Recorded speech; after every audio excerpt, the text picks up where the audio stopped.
आमदार तानाजीराव मुटकुळे यांनी घेतली राज्यपाल सी.पी. कृष्णन यांची भेट. महाराष्ट्र राज्याचे राज्यपाल सी.पी. राधाकृष्णन यांची सदिच्छा भेट घेतली. या भेटीदरम्यान हिंगोली जिल्ह्यातील सिंचन अनुशेषण 2017 साली परभणी जिल्ह्यातून वेगळा करून मान्य करण्यात आला होता. त्या अनुषंगाने बऱ्याच प्रमाणात सिंचनाची कामे झाली, परंतु बरीच कामे कर्मचाऱ्यांच्या अभावामुळे बंद पडत आहेत. मोठ्या प्रमाणात रिक्त पदे भरण्यात यावी अशीही मागणी केली.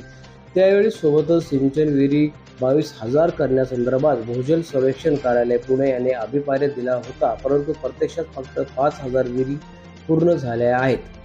त्याचबरोबर सिंचन वाढीमुळे विजेचाही तुटवडा भासत आहे. या विजेची अनेक केंद्रे मंजूर करून घ्यावी अशी मागणी केली. यावेळी सोबत शहराध्यक्ष कैलास काबरा, नगरसेवक राजू गोटे, अमित प्यारेवाल व बंजारा समाजाचे नेते रामदास चव्हाण उपस्थित होते.